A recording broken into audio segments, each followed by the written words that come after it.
I am now joined by Tracy. Hi, Tracy. How are you? I'm good. How are you doing, Sam? Good. I first of all want to say thank you so much for sharing your story about Shelter Movers Ottawa, about the experience that you've had. I think it's really brave for you to share your experiences. Tracy, walk me through a little bit of your story in terms of the abuse that you faced. Sure.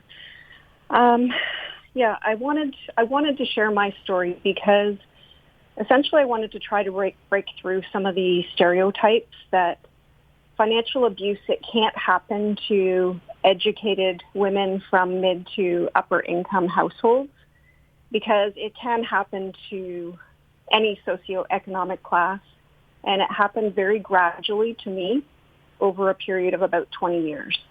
It ended up in a point where I was living across the country and I had no access to any of our money in the bank accounts other than a credit card that he gave me to use, and no support system, and two young kids and no way to leave.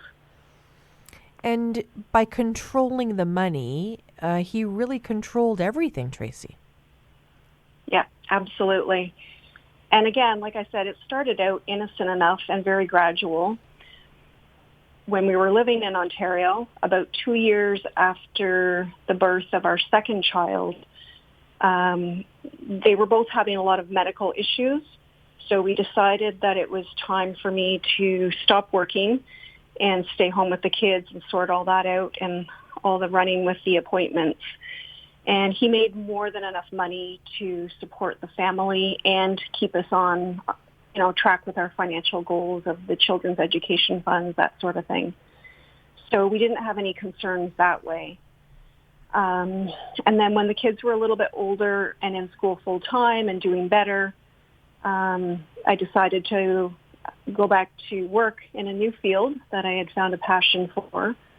And funny enough, that's when he decided he wanted to pursue his passion, which was in British Columbia. So I had to quit my job and move everybody there. Mm-hmm. But prior to moving, that's when I found out a few really big things. There was an issue with an outstanding large amount to the CRA, that he was involved in some sort of charity scam, and we owed the CRA a lot of money. And then the other thing I found out was that he had put a $15,000 down payment on a property in the Bahamas that I knew nothing about. Mm-hmm. So we talked about this, and I thought we were on the same page. But what turns out was the move to BC actually allowed him to gain even more control over me and made me even more dependent on him. Because what he did then was shut down all of our joint bank accounts in Ontario. And when we moved to BC, his income only went into his private bank account. So I had no access to money then. So you're isolated in a brand new province, no resources, Yes. and Mm-hmm. and I understand as well that this was challenging not only for you but for your children. Yep, absolutely. Once we were out there, that's when I started noticing a lot more scrutinizing of the credit card bills and our expenditures. But the odd part was that it was very unpredictable. It was very random. I now know that it was done like that because it was to catch you off guard and try to keep you very, guessing and wondering what the next step was going to be. So by unpredictable, what I mean was that I had to save all receipts for everything. Like everything had to be saved. But it's not like we would sit down and he would chastise me, every night about the expenditures. It was random that he would just decide all of a sudden to start questioning me. So it would be like, okay, you were at this grocery store. How much was the cost of the meat per pound at this grocery store? And did you go to this store to find out how much it was there? And what a bad decision I made, and how I know nothing about finances. And the only reason we are in the stable financial position that we are is because of him, and how grateful we should be for him. Mm-hmm. So it's really things like that. Yeah, chipping away at your self-esteem as well. Absolutely. And the other thing that he started doing, putting a lot of pressure on me, I had one bank account that was from like when I was 18 years old, and a credit card attached to that. Now, I didn't use it because we were in BC and I had no job, but he kept trying to urge me to shut that bank account down. And I said, well, why would I do that when I'm not even on the one bank account that we have here, where our only source of income from your job is going into, and I have no access to that bank account. Mm-hmm. So once the kids got a little bit older, I think it was about 3 years after we were in BC, I got a part-time job just so I could have a little bit of money. And I upgraded my phone and used my credit card to keep my credit rating going by doing small purchases that way. All that did was end up making him more angry, because then he would start making comments to the kids about how I work and your mother works, but your mother doesn't contribute anything to this household. Now, I was working a part-time minimum wage job. Minimum wage was even less in BC than Ontario, so I think I was making maybe about $12,000 a year at the job. So versus he was making, I don't know how much, but it was always a minimum of 6 figures, always. And it just kept escalating from there. Let me ask you this. Is this, the story about this financial abuse, the way that you're, remembering this, do you remember it being difficult at that time? Or are you, when you sort of look back on it, realize how bad it was? Well, I definitely started, when we were out there, I did start thinking that this is not normal, and that, it couldn't be the way that other households were. I mean, I think it's pretty traditional for one person in the household to sort of look after the finances, because generally that's what happens. One person likes doing balancing the checkbook, so that person takes it on.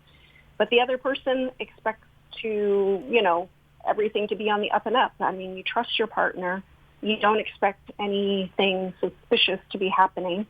And I found out that more of these incidents were happening when we moved back to Ontario. And how did you get connected with shelter movers? I found out about them after I consulted a family law lawyer to find out what my options were. And one of the things they told me is that I had to have a lot more information on our finances and where the money was. So I started doing a little bit of research, because my kids were complaining a lot about their dad's behavior and how unpredictable it was, and how they didn't know what would upset him and what wouldn't when it came to money. I talked to a psychologist, and we, arrived at some answers as to why he was acting the way he was. And from there, I found out about an organization in Ottawa, the Canadian Centre for Women's Empowerment. And they were doing an online presentation, and one of the presenters was shelter movers. And it was on that presentation that the owner, Mark, actually made a comment that really was a paradigm shift for me, because he said, it's not just women and families that are living in poverty. This happens to people of all household income levels. And we've actually moved women out of mansions because of the financial abuse and the control and their lack of access to the family resources. And for me, that was huge. Mm-hmm. And I knew that when the time came, that I would be reaching out to them. And Tracy, let me ask you, what would you go back and maybe say to yourself, a couple of years before you made your way out of that relationship? It's a really tough one because, again, it's you don't expect these things to happen. Once we moved back to Ontario, I found out that he purchased a property in Belize for $115,000 and that he gave a friend $30,000. Meanwhile, behind the scenes, he was criticizing me and telling me that I couldn't buy certain types of groceries, like I couldn't buy cashews anymore or protein shakes because our son was drinking them and eating them and they were very expensive. And then I found out he gave a friend $250,000 and that money went to the Cayman Islands. So it's very difficult for me to say that I would have done things differently because I trusted my husband. And when I did sit down with him and we would periodically look at the bigger financial goals of the children's education funds, the mortgage, that sort of thing, it was all in line. So I guess the only thing that I would have done differently would have been just being more involved in the day-to-day finances. Mm-hmm. It's so interesting that you'd share your story today, and really brave, as I've mentioned off the top. It's something that I don't think we talk about enough. And Tracy, I really value you coming on An Hour to Give today and representing, as a former Shelter Movers Ottawa client, what women go through. And I really appreciate your time today. Thank you so much for having me. Thank you so much. Stay with us here on An Hour to Give.